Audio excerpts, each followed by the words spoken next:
From the New York Times, I'm Rachel Abrams, and this is The Daily. ICE out now! ICE out now! ICE out now! For weeks, protests around Minneapolis have caught nationwide attention as the city shows open defiance to a federal immigration crackdown. When our immigrant neighbors are under attack, what do we do? Stand up right there! But behind the scenes, a quieter, organized resistance has taken shape. Today, our producers Anna Foley and Michael Simon Johnson go on the ground in Minneapolis to capture that effort. And our colleague Charles Homans explains why the city has become ground zero in the fight over the government's deportation strategy.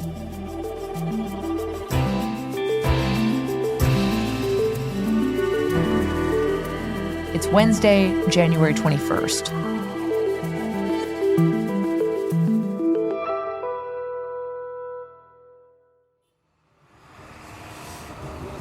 This is Michael Simon Johnson. I'm here with New York Times reporter Charlie Homans, and we are...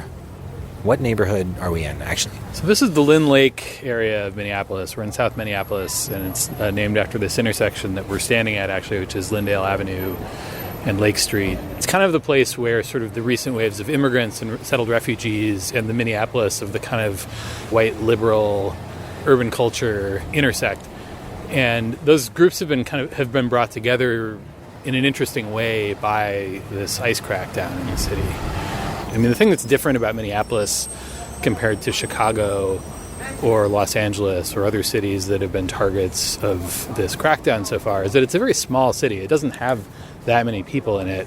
And the number of federal agents that have been sent here is really quite huge. And what I've been hearing just talking to people here is that, you know, in the last few weeks, you know, people who are potential targets of these raids have really felt like they can't leave their homes at all.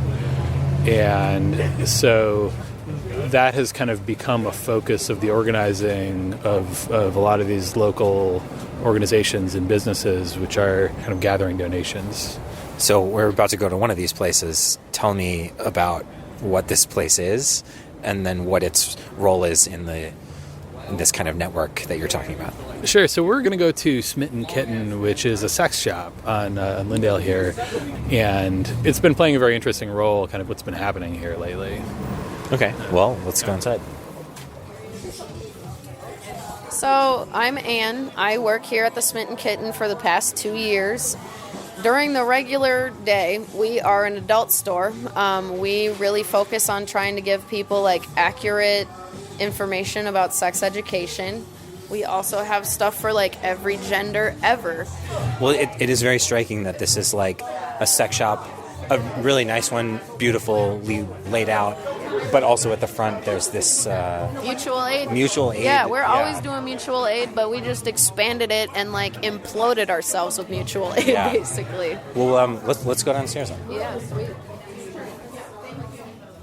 I'm now walking past the sci-fi fantasy dildo section. Where we're keeping our diapers right now. This is a lot. Yeah. It was 11 boxes, which was kind of crazy. Lots of boxes of diapers, lots of boxes of formula, wipes. That is a huge problem. I don't know. Just so I have a sense, how many people have come by today, for example, to pick up some? I had to go Hundreds? upstairs because I was getting anxiety. Probably 1,000 people over the past couple of days. But the goods are moving. You're not We're not sitting on it. Yeah. It's gotta go. Yeah. It is insane, the volume and the urgency that we have been meeting people with. They will be bringing their papers into the store. They are afraid. They are leaving their house to come here to get resources, even though they are at risk for being picked up by ICE. And they're all wanting to prove to me the validity of that. And I'm like, I really don't care. You don't have to tell me because I know that the next person behind you has the exact same story. It's there's no time to notice that there's a dildo on the wall because, your Honestly, family is being torn apart. That's what's in this store. Yeah. I'm curious, what you think it says about sort of Minneapolis right now that a shop like this is kind of on the front lines of the community response to the situation. Yeah. Sex workers and marginalized groups of people, like, that will radicalize you. I really learned in the strip club that everyone agrees with the revolution. We just don't all have the same language to talk about it. And I feel like we inspired a bunch of other businesses to begin taking in donations and, like, distributing them to their neighbors. And I've been telling people all day long, like, the more spots that we can pop up with resources, the harder time that ICE is going to have keeping track of where everyone is at, because we've also had ICE agents follow people from our spot. Wow, so they know. Yeah. What you're describing is at least citywide, I don't know exactly what the right word is. I don't know if it's like a movement. I don't know if it's a network. Right. I don't know if it's like a change in... It's like a bunch of people realizing, like, oh, they're really not coming. Something that happened in 2020 was the first time I realized, like, my neighbor's house is on fire and the fire department is not coming. So you better find a garden hose. Like, why am I, Ann Lehman, at the Smitten Kitten doing more than Jacob Fry? You feel like you're doing something that is far more actionable, is having like immediate direct... Yes, I think that's why our shit blew up, because they're like, oh, look at these people at the sex shop. Why are they, like, I can't believe I'm just some kid. I love Elvira. Like, I just watch horror movies at home and listen to Beyonce. So that same day, I went to the site where, just a week earlier, an ICE officer had shot and killed a Minneapolis resident, Renee Good, in the city's south side. I'm on the corner of Portland and 35th on one end of the block, and there's a sign on this tree that someone posted. It says, "Visitor Guide. The block you are entering has become a space of mourning. Remember, you are a guest in this neighborhood. Take a deep breath, drive slow, approach the space with reverence, notify neighborhood leaders of suspicious activity." There's a lot of flowers, a lot of flags, a lot of teddy bears. There's a bunch of people that have made a fire. The car just pulled up, like driving down the block, stopped, asked if these people need more firewood for this fire, and dropped it off. There were about a dozen people there. Some people were staying for just a few minutes, others were lingering. Why did you choose to come here today? To bear witness to what's happened. This is a city where there's a very strong sense of community. Yeah. There's a lot of political involvement. People look after their neighbors and things like that. It's not a faceless city. I asked a woman who'd brought flowers what she was feeling. You have a mixed emotions because you have just this heartbroken feeling for the family because this did not have to happen. But then you have this hypervigilance and you're watching every vehicle that has tinted windows and seeing, it's like trying to pay your respects, but also trying to watch out, like, is somebody going to come up here and break us up? Like today, our building, we have a cleaning lady, and I gave her a ride home today because I was like, do not stand at the bus stop today. It's not safe anymore. So that's so sad. It's one of those things that if you want to help out in any way, or if you need help, all you have to do is ask. But that's what the Twin Cities is like. As I was talking to people there, I got the sense that residents were actively looking for ways to show up for each other. I saw strangers bringing each other coffee, giving each other nods, exchanging information. There was one guy there named Nero, who seemed like he was sort of the unofficial shepherd of the group. He was tending to the fire and he was curating the space, is what he said. I've been hearing different anecdotes of people. I mean, I know, people have the whistles, but also people dropping off mutual aid related packages at like local stores, or specific places. People, it seems like people are protecting our neighbors. Yeah, like kind of stepping up in a way. It's like it almost made me want to cry. I feel proud and happy to talk about how people are pitching in, and I'm sad and hurt because of why we have to. We shouldn't have to, We shouldn't have to do this. And I don't know what it's going to take, man, but I'm here. I'm in it. I'm here, and I'm going to be here.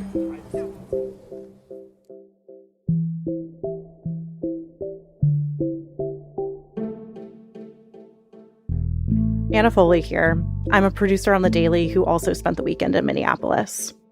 Along with the networks of activists, mutual aid, and neighbors taking care of neighbors, there are people avoiding ICE because they're afraid of getting detained or deported. Immigrants afraid of being targeted. I talked to one of them. We're calling her M.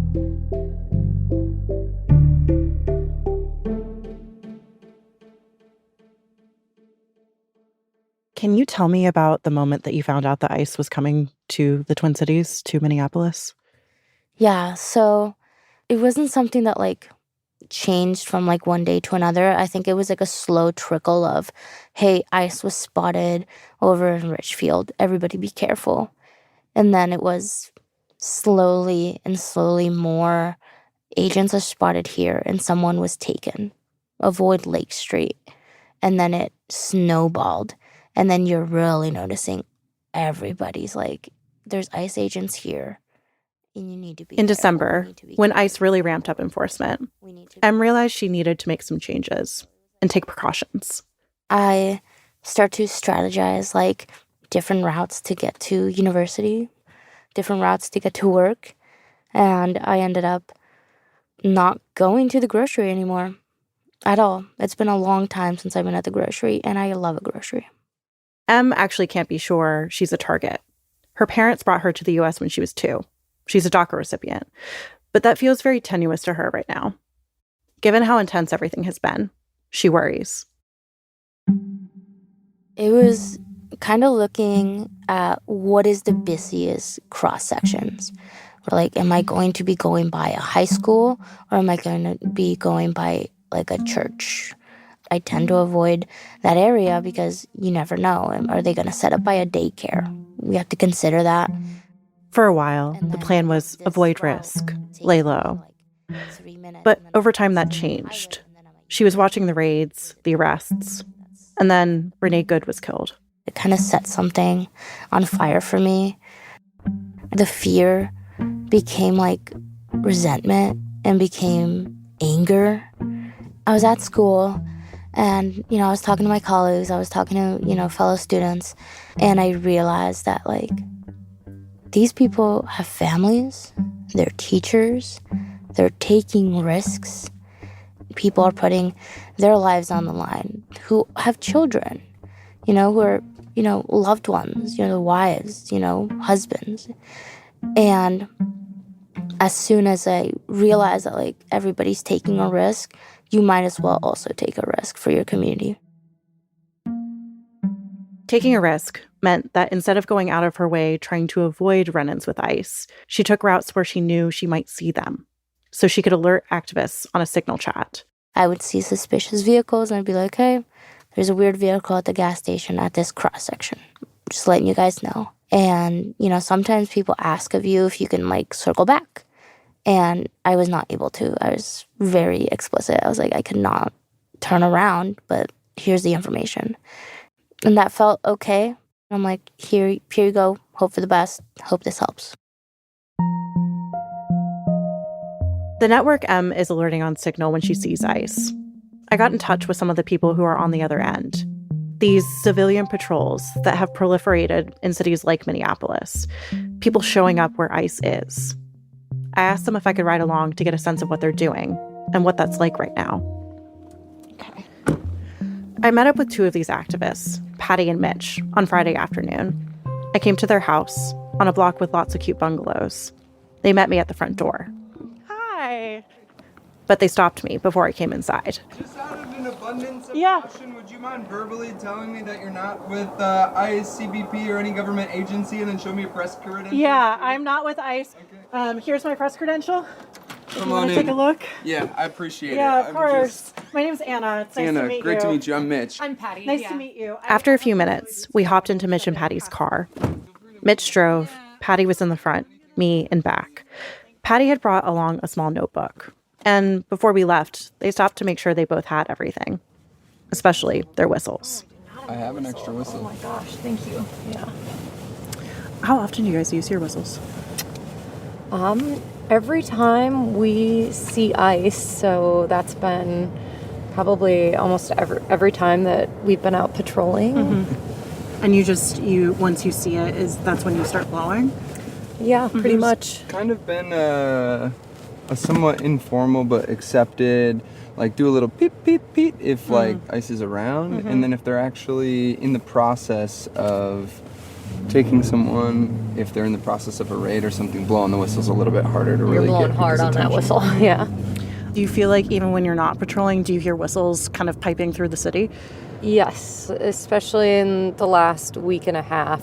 I mean, you'll just be, just in your house or running errands, or you'll hear whistles here and there. You'll hear cars honking, and that's how you know ICE is out and about. They told me their goal today, and really any patrol they go on, is to document where ICE is, what they're doing, who they're taking, all as an act of resistance. To show ICE, they want them out, and they're watching. I am connecting with our group chat to get a sense of if there is any particular part of South Minneapolis where we should be looking around for ICE. And actually, Mitch, if you could take a left here and go down to Lake Street. Yep. Patty told me people patrolling like this coordinate through group signal chats. Usually, they'll hop on a group call and share information about where ICE has been spotted, where they think people should focus. Hundreds of people can join these calls, and they don't necessarily know who else is there. On this day, Patty made it really clear to everyone that I was in the car with them, though I couldn't hear. Everyone is very nervous about who might get into these signal chats and be monitoring. There's a bit of a paranoia and a hypervigilance that everybody in the city has. Just looking at basically any vehicle with suspicion. It's put us all on edge, and so it's not just driving around. It didn't take long for them to spot a car that, to their eyes, seemed suspicious. We just pulled onto a side street. You just slowed down the car and you were looking. Can you tell me what you're looking for? Yeah, there's a black truck that had their lights on. They've got a grill guard. We definitely have seen ICE agents in a lot of like bigger vehicles.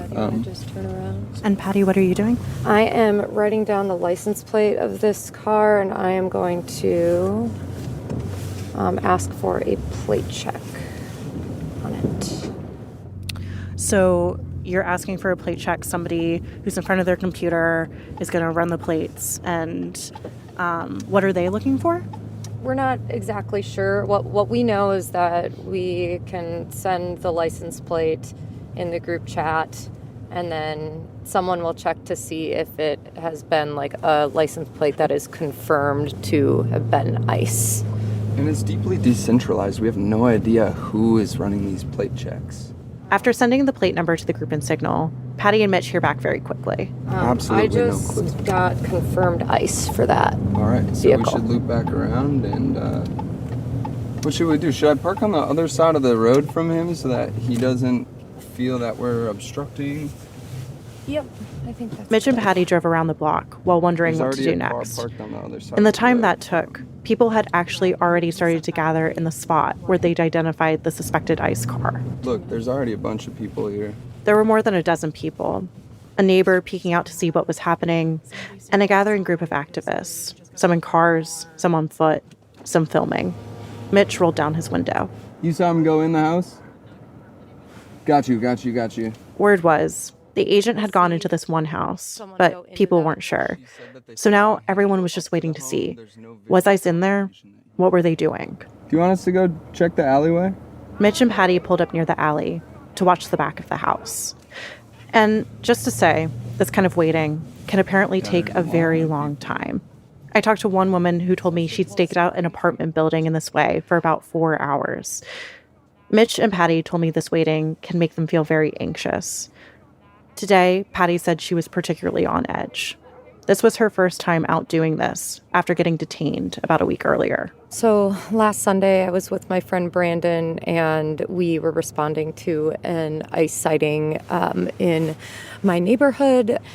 We followed them for about 40 seconds, and then they stopped their car, got out of the car, and came and surrounded us, screaming at us to stop following them. Patty says one of the agents set off pepper spray so that it would get pulled into her car's ventilation system. She tried to shut off her heat quickly, but some got in. Her eyes and throat started burning. Then, according to Patty, the agents then surrounded her. And then proceeded to tell us that we were under arrest, took these instruments out of their vests and smashed in my front two windows and dragged us out of the car, put us in handcuffs, and put us each in separate vehicles. What was going through your head when that was all happening? How are we getting arrested right now? We didn't do anything wrong, but we weren't committing any traffic violations. So it was like, how can this be happening right now? How am I in handcuffs? How am I in the back of this unmarked car? Something that stood out from this story and other things this past weekend is just how unclear it is to the activists what could get them in trouble, detained or arrested. People seemed like they were trying to figure out the rules in real time. Is it blocking traffic? What's a safe distance to follow a car if you think it might be ICE? As for Patty, whatever she'd done to get detained, she didn't get charged with anything. She was released later that evening, and she still doesn't know why they took her in. Now, a few days later, here she was, back out patrolling. About 20 minutes after we started staking out this one truck, the suspected ICE agent emerged. This is him. He got in his car and started driving. Do you want to start following him? Yeah. Just at a pretty safe distance. How are you guys feeling right now? I am feeling a little nervous, but also feeling like it's important that we stay out here, right? I think part of it is just knowing that the point of the arrests and the detentions is to instill fear and is to deter people from doing this important work. From ICE's perspective, you're saying their point is to instill fear. I think so. I think that ICE's point in making these arrests and detaining people who are then oftentimes let out without charges, like I was, is to, intimidate people and deter them from doing this work. And to me, if they are willing to go through the whole process of trying to intimidate people like that and use their resources that way, then I think that means that it's having some sort of impact. So I want to keep showing up and doing everything that I possibly can to, gum up the works. For Patty and Mitch, and the other activists I talked to, two things are true in Minnesota right now. The last couple weeks have been scary as things have escalated. And, at the same time, the intensity of the response from ICE, it feels like a confirmation that they are making it harder for ICE to do their job. Otherwise, ICE wouldn't care so much. So their plan is to keep at it. I think we should go up and check that car, but... They're turning around. Do you want to get their plate as well? Yeah. Or you can read it to me and I'll read it down. I'll read it off to you.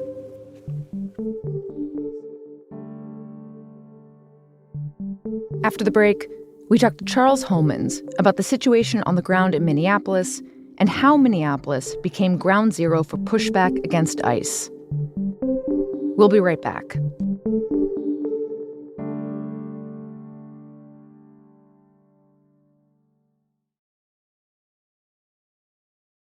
Charlie, you are currently in Minneapolis. That's also your hometown, we should note.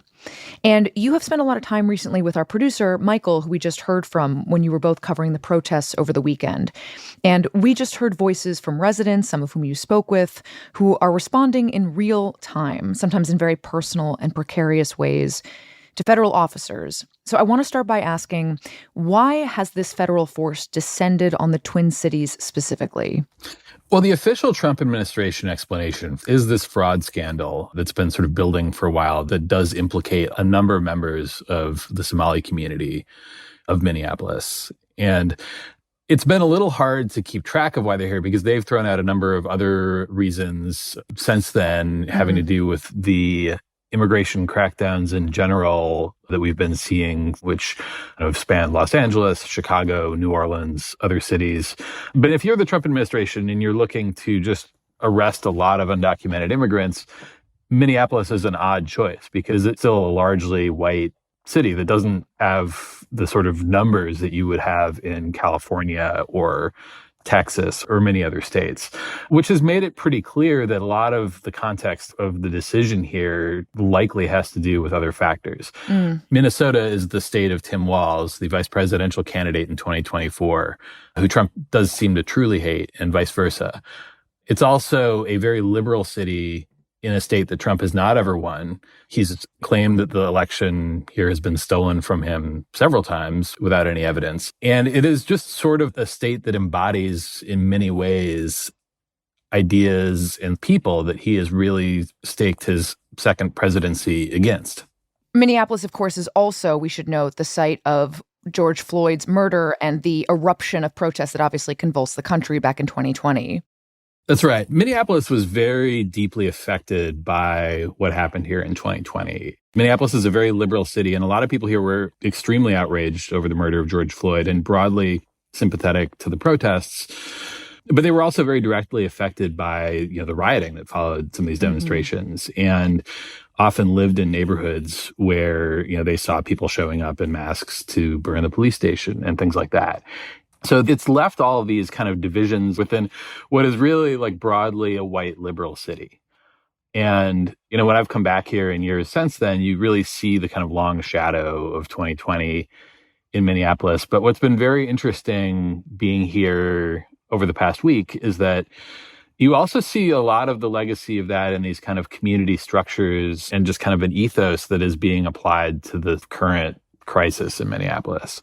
A lot of the same relationships and organizing ideas that people used to respond to what was happening after George Floyd, whether it was coordinating protests or doing these sort of neighborhood watches to keep what people considered sort of bad elements from, causing trouble on their block. A lot of that stuff is being used now in sort of updated and evolved ways in the response to the federal deployment here. It is really interesting to think about how what happened after George Floyd changed the city in a way that is affecting the response currently. But I want to also acknowledge that while we are talking about broad opposition to what the federal government is doing, there are also people who support what ICE is doing, of course. I wonder how many of those supporters you've actually encountered on the ground. In Minneapolis, very few. There are many people here who view the fraud scandal as, genuinely appalling. And there are certainly people who are broadly supportive of removing undocumented immigrants with criminal records from the streets here as elsewhere. You don't hear those people talking vocally in Minneapolis right now. I think because the crackdown itself has so visibly been sweeping up a pretty wide range of people beyond the stated targets of it, that has contributed to a sense of real embattlement in Minneapolis itself. Right. There have been all these videos and images, some very graphic and violent, of federal agents detaining people, grabbing people out of cars. We know in at least some instances, folks that have been detained by federal agents ended up being U.S. citizens. The video, of course, that has gotten the most attention in recent days is the footage of Renee Good being fatally shot by an ICE officer a couple weeks ago. That certainly infuriated people all over the country and mobilized people on the ground in Minneapolis. Can you talk a little bit about how that shooting changed things on the ground in the Twin Cities? I think that it made this much more direct and personal for a lot of the people who are involved in the response, many of whom are white liberals from these sort of South Minneapolis neighborhoods that have been most galvanized by what's happened. And, it's a city that has a long history of somewhat impersonal liberal activism on things like civil rights by kind of white liberals who don't necessarily have a ton of skin in the game themselves or particularly direct relationships or even interactions with people of color here. And I do think that the shooting of Renee Good changed that in a way. And I've heard this from both people who are involved in the activism here and also some of the people who are immigrants who are targets of these raids. They recognize that something really shifted with the shooting. I wonder what you make of what we've seen in Minneapolis the last couple weeks just in total. The stakes obviously feel very high. We've all seen these incredibly violent images. But the weekend did not escalate, I think, the way that a lot of people had been worried about or may at least have anticipated. The federal government has also been trumpeting its success in Minneapolis, and there's this open question about whether the president will invoke the Insurrection Act.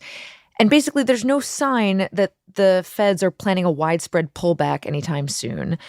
So I just wonder if you have any sense from your reporting what to expect in the coming days. That, I think, is really the big unanswered question. And you hear it from people a lot. Like, there's a sense that something really profoundly different is happening here, that we're sort of off the map of prior experience. When I was in LA in June, when this was happening there was certainly a sense that, these agents are actually kind of making a lot of just very opportunistic arrests. They're not necessarily targeting people they know have criminal records. They are looking for a landscaping truck and then just grabbing everybody on the landscaping truck and seeing who they have. And so there was a very palpable sense there that anybody could be a target who was an immigrant or even ethnically Latino or otherwise not white. I think that what is different in Minneapolis is that there is a more pervasive sense that not just could anybody in those categories be a target, but that there's a good chance that those people will be a target. Because it's a small city, non-white people here tend to be very visible because it is a heavily white city. And there are just so many federal agents here. And so there's a sense of real vulnerability that feels different from other places where these federal raids have happened.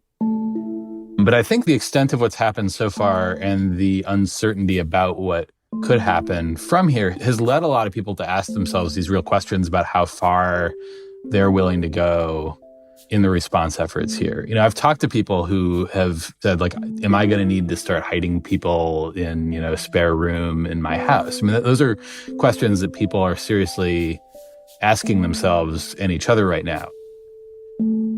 And there is a real sense that this is an important moment in history that's unfolding, and how people respond to it does have the ability to kind of direct, which direction history goes from here.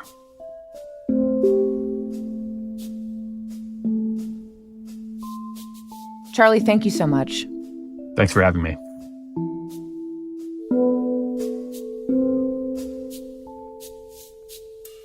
We'll be right back.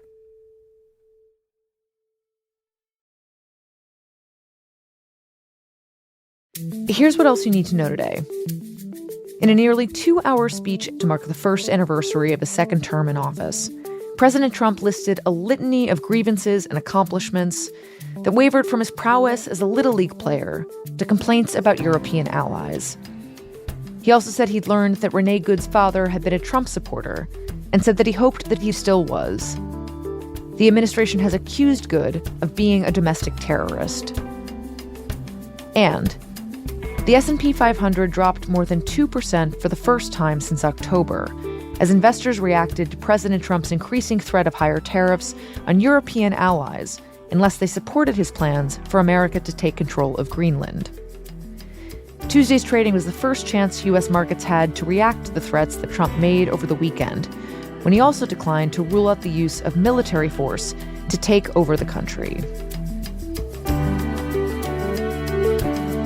Today's episode was reported and produced by Anna Foley and Michael Simon Johnson, and produced by Caitlin O'Keefe, Nina Feldman, and Rochelle Banja, with help from Lindsay Garrison and Olivia Natt. It was edited by Patricia Willens, Devin Taylor, MJ Davis-Lynn, and Ben Calhoun. Contains music by Marian Lozano, Alicia Baitu, Pat McCusker, and Dan Powell, and was engineered by Alyssa Moxley. Special thanks to Vivian Yee.